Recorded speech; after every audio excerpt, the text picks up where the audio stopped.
Panggilan sudah yang ketiga. Nanti berikutnya akan ada langkah-langkah hukum yang akan kita ambil. Ya tentunya nanti kan akan penetapan DPO. Kalau tinggal tunggu seminggu kemudian. Pemanggilan yang bersangkutan di hari ini tanggal 4 Agustus dan sesuai dengan surat panggilan kita pada minggu lalu yang ditujukan ke alamat yang ada di kita dan sudah diterbitkan, diumumkan juga di harian nasional juga di Jakarta Post bahwa untuk hari sampai siang ini saya tadi baru cek ke penyidik belum ada konfirmasi dari yang bersangkutan baik dari keluarganya atau penasihat hukumnya tidak ada. Panggilan sudah yang ketiga loh. Nanti berikutnya akan ada langkah-langkah hukum yang akan kita ambil. Ya tentunya nanti kan akan penetapan DPO. Selalu tinggal tunggu seminggu kemudian. Yang jelas penyidik. Interbareskim Polri mengkonfirmasi bahwa kejaksaan sedang mengajukan ke mereka soal Ratmates Riza Khalid dan Juristan itu per kapan Pak pengajukannya? Kalau ini kita on proses karena dilengkapi dulu data-data semua yang ada termasuk mekanisme pemanggilan kan dilengkapi dulu. Nah setelah semua syarat-syarat itu kita lengkapi kita ajukan red notice. Samping termasuk DPO, penetapan DPO. Tapi saat ini berarti penetapan DPO-nya belum ya Pak? Belum, ini kan baru peningkatan ketiga. Untuk tersangka lainnya Pak, ini kan udah 18. Update-nya sejauh ini sudah sampai mana Pak penyidikan? Yang perkara Pertamina, masih yang itu. Sampai saat ini sudah 18 yang ditetapkan, belum berkembang. Klaster pertama akan dijadwalkan dilimpahkan ke pengadilan kapan Pak? Masih dalam teman-teman tim JPU, masih dalam penyusunan surat dakwaan dan administrasi, mungkin dalam waktu dekat akan segera dilimpah ke pengadilan. Pak, ini ada kabar viral dari pagi katanya kediaman pribadi milik Jampitsus Febri diperiksa digeledah penyidik. Apakah digeledah oleh Mabes Polda Metro Jaya? Apakah Kejagung mengetahui kabar itu, Pak? Tidak ada sumbernya dari mana? Hah? Pemberitaan dan kabar-kabar di media Ya, sosial. sumbernya harus jelas. Sampai saat ini nggak ada. Tapi kalau dari Kejaksaan Agung, Pak Febri ada laporan nggak? Nggak ada. Nggak ada kok. Tapi terkait dengan penebalan pengamanan oleh aparat TNI di rumah Pak Jampitsus itu, Kalau pengamanan, kita kan sudah ada MOU dengan TNI, Panglima TNI, Kejaksaan Agung. Terus juga kita ada perpres juga. Ya kebetulan kan Pak Febri ini kan Jaksa Agung Tindak Pidana menangani perkara-perkara korupsi. Ya Anda kan tahu kan, pasti pengaman dari dulu sudah ada dari TNI. Dia masuk ke kantor sendiri. Masuk, ada.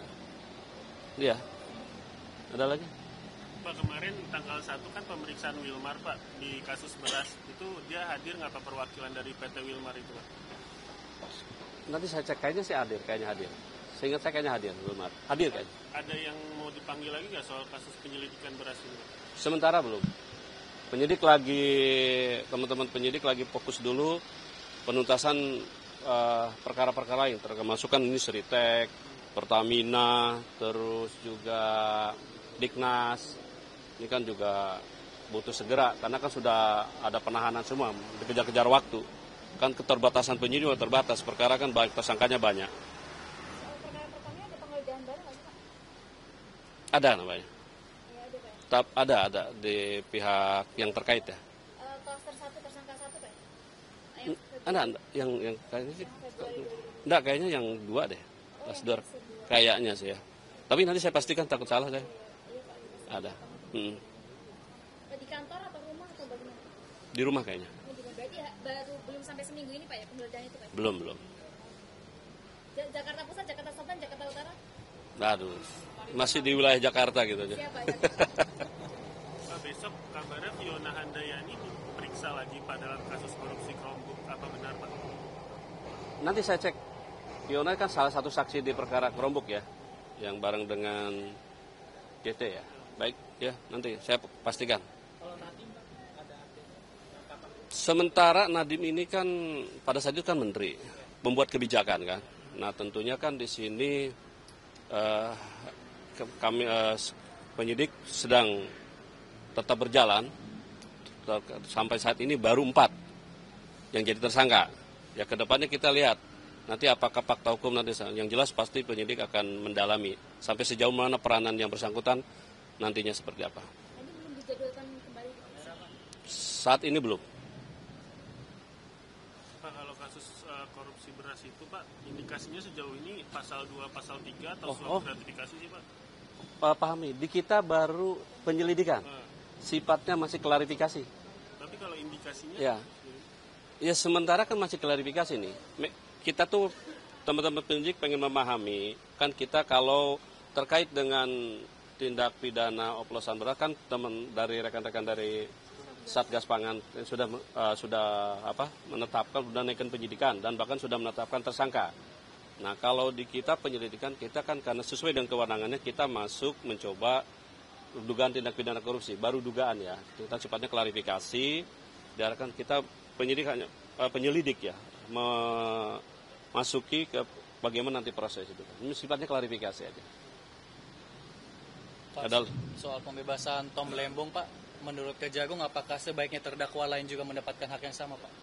Pertama ya kami menghormati ya kan bahwa itu hak prerogatif konstitusional Presiden dan itu sudah sesuai dengan amanat Undang-Undang 45 dan juga sudah mendapatkan dari check and balance juga persetujuan dari DPR.